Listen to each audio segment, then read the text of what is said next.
नमस्कार मंडळी. आज चिंग शेजवान फ्राईड राईड मसाला वापरून छान असा मी राईस बनवणार आहे. त्यासाठी छान असे तांदूळ स्वच्छ धुवून घेतलेले आहेत आणि खडे मसालेही काही घेतलेले आहेत. आणि खडे मसाले मी डायरेक्ट काही पाण्यामध्ये टाकणार नाहीये. त्यासाठी वापरणार आहे हे इन्स्ट्रुमेंट, ज्यामध्ये सर्व खडे मसाले टाकायचे आणि ते डब्बे हायशी पाण्यामध्ये सोडून द्यायचे. जसं पाणी उकळतं तसं त्या खड्या मसाल्यांचा सर्व अर्क त्या पाण्यामध्ये उतरला जातो. नंतर खडे मसाले गोळा करण्याची गरज पडत नाही. मेन म्हणजे आपलं काम हलकं होतं. तर तुम्ही बघू शकता मी सर्व त्यामध्ये खडे मसाले भरलेत आणि त्याचं जे हँगिंग आहे ते पातेल्याला अटॅच केलेलं आहे. नंतर आपण ती डब्बी बाहेर काढू शकतो. यासाठी मी दावतचा बिर्याणीचा तांदूळ वापरलेला आहे. आणि पाणी घेऊन त्यामध्ये थोडेसे तेल, खडे मसाले टाकलेले आहेत, चवीनुसार मीठ.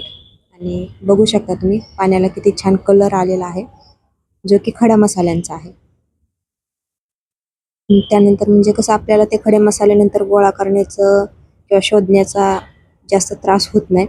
सरळ ही डबी बाहेर काढायची भात शिजत आल्याच्या नंतर, म्हणजे मग तमालपत्र आपण काढू शकतो.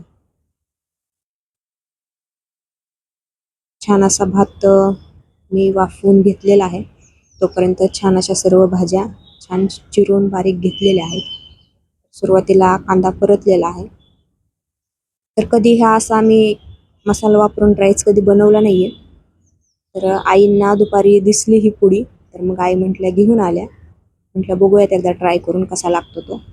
खरंच खूप छान लागतो. मस्त. मला तर एवढा आवडला की बस, तुम्ही नक्की ट्राय करा.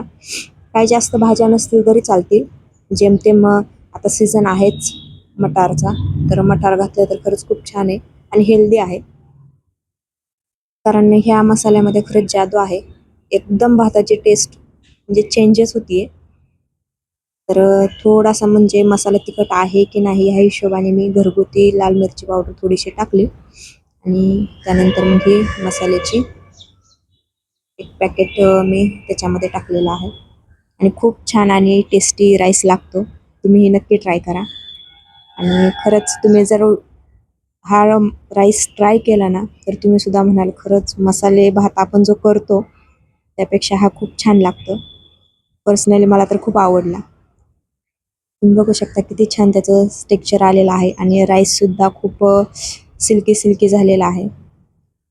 कसा वाटला हा व्हिडिओ आवडला असेल आणि हा राईस आवडला असेल तर व्हिडिओला नक्की लाईक करा. चलो बाय, भेटू नवीन व्हिडिओमध्ये.